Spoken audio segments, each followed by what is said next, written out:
Some thoughts on life, nature, philosophy, yoga, religion, atheism, Buddhism, non-duality, art, music, and wellness.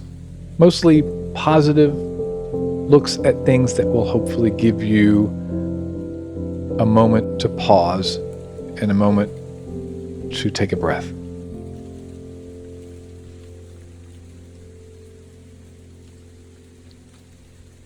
I'm going to start the first episode of Some Thoughts podcast by reading a piece of an interview from Pema Chodron. She's a Buddhist teacher, if you've not heard of her. And there's a lot of great information out there, a lot of talks with her and on YouTube and elsewhere. I've been enjoying one of her talks lately, and so this came to mind.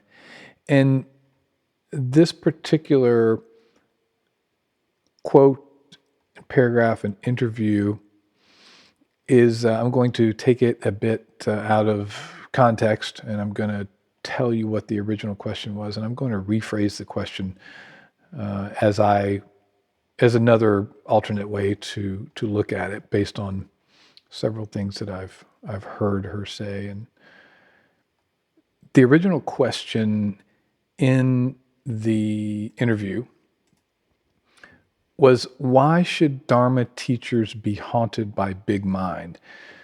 So for me, this is it's a little out of context unless you've read the whole interview, but also there's a lot of buzzwords in that question: Dharma, big mind. So one of the things I want to do with this podcast is I'm going to try to, as much as possible, stay away from spirituality buzzwords unless they're absolutely necessary.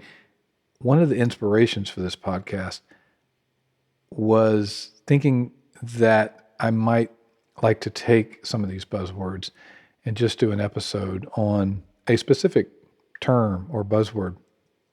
Because sometimes I hear philosophers and spiritual teachers and various people talking about things, and at the end of a paragraph, I have no idea what they're talking about because they're using so many idiomatic terms.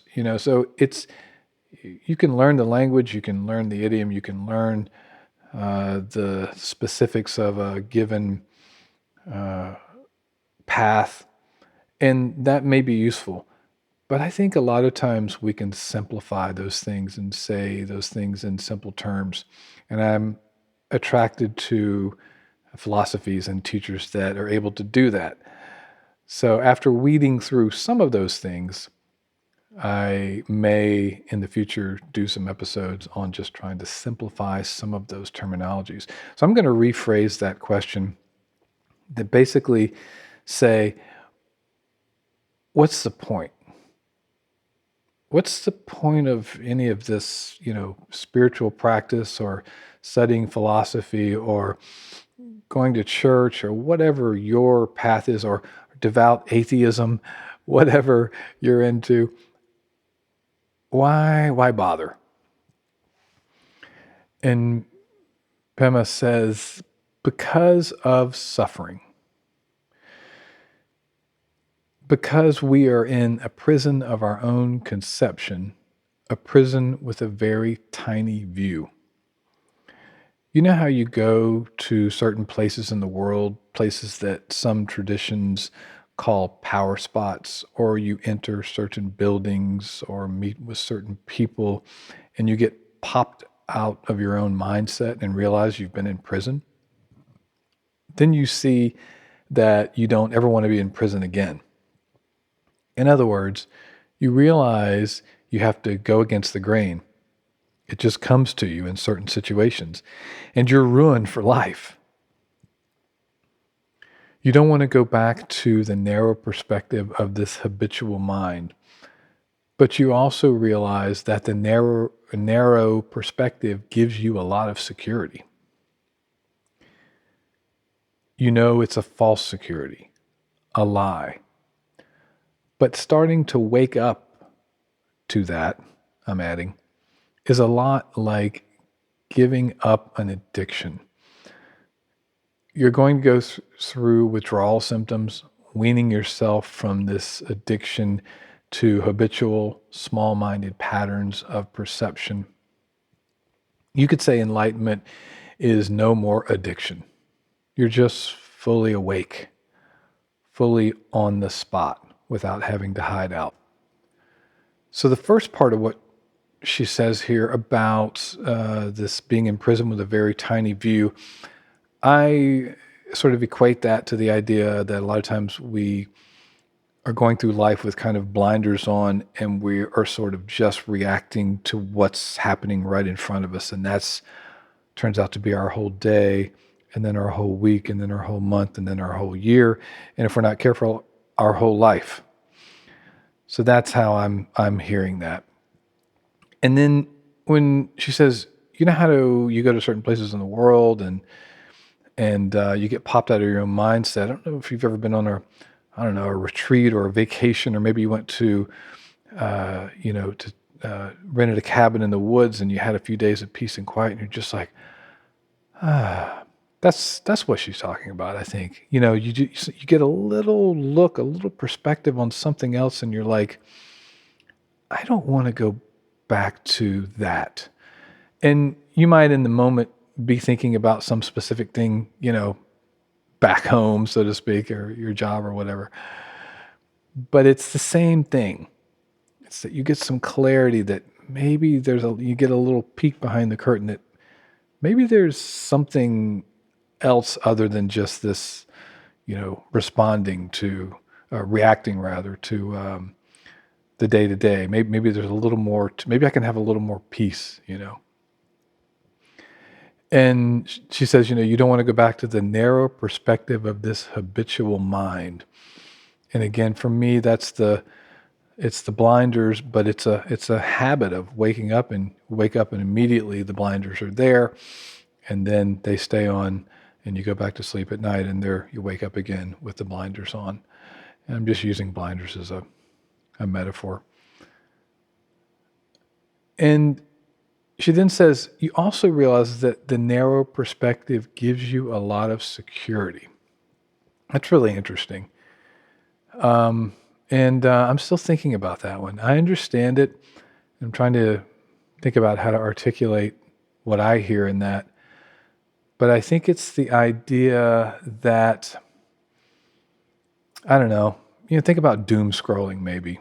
It's not something we've all probably done, but this idea that it's a distraction, and the security with the narrow perspective can also come from the idea that by having the blinders on, you're just sort of following the hum and the grind, and there's a certain comfort in that.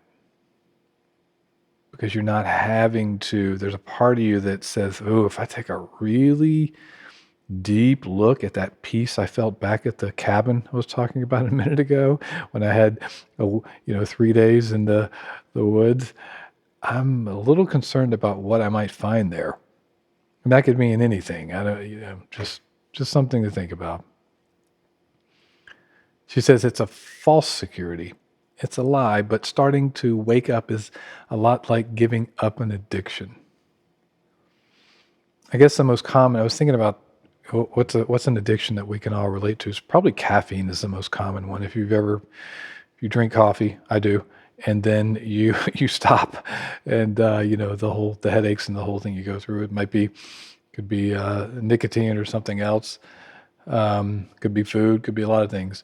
But giving it up, there's some withdrawals that you go through, weaning yourself from this addiction to habitual, small-minded patterns of perception. I don't think she means small-minded in a derogatory way in terms of thinking you're small-minded. I think she's saying basically that it's back to this very narrow perspective. You could say enlightenment is no more addiction.